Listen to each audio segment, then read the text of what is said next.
بی نام تو کی کنم سخن باز، ای نام تو مونسی روانم، جز نام تو نیست بر زبانم. سلام علی خاتم الانبیا، سلام علی سید الاصفیا. محمد کی عالم پر از نام اوست، سجودی ملائک ز اکرام اوست. محبی مساکین محبوب حق، که از شرم رویش کند گل عرق. غلامی تو شاهانی روی زمین، تو با بینوایان امت قرین.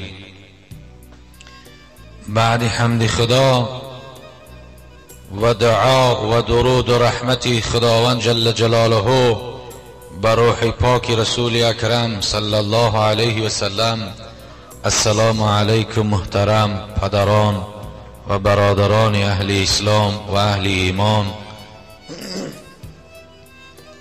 الحمدلله که خداوند جل جلاله باز فرصت به ما و شما عطا کرد که در این روزی سعید، در این روزی که او را رسول اکرم یوم البرکات، یوم المزید، یوم العید، حج المساکین نام نهاد. خدا را شکر که باز خداوند به ما و شما فرصت عطا کرد که عبادت خدا را به یک جایگی میکنیم.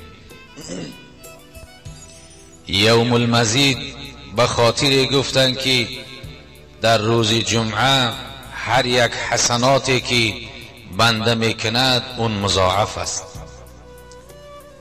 یوم البرکات به خاطر گفتن که روز جمعه روزی با برکات است. یوم العید به خاطر گفتن که در روز جمعه اجتماع مسلمانان همه در خانه خدا برای عبادت خدا، هم به دیدار بینی یکدیگر مشرف می شوند و هم عبادت خدا را با یک جایگی به جا می آورند.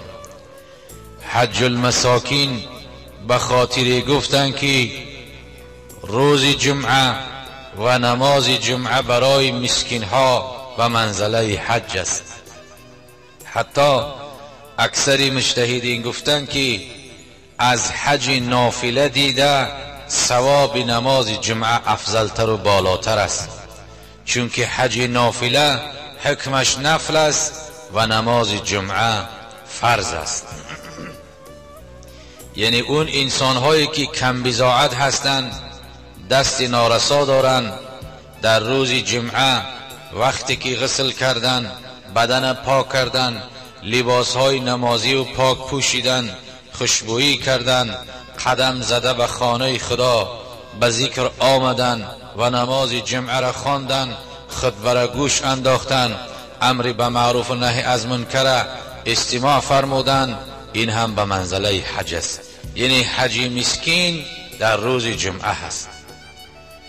عالم ارواح یکی از اولیای خدا می گفت که به قبرستان دعا کردم، از اونجا یک ندای برآمد که خوش باد به حال شما ای امت محمد صلی الله علیه و سلم که در یک ماه 4 مراتب حج به جا میارید.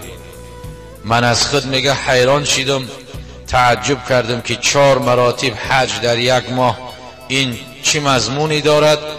دیگر میگه مرتن ندای شنیدم که در یک ماه 4 مراتب شما جمعه میخونین، ثواب 4 حج در نامه اعمال شما ثبت میشود.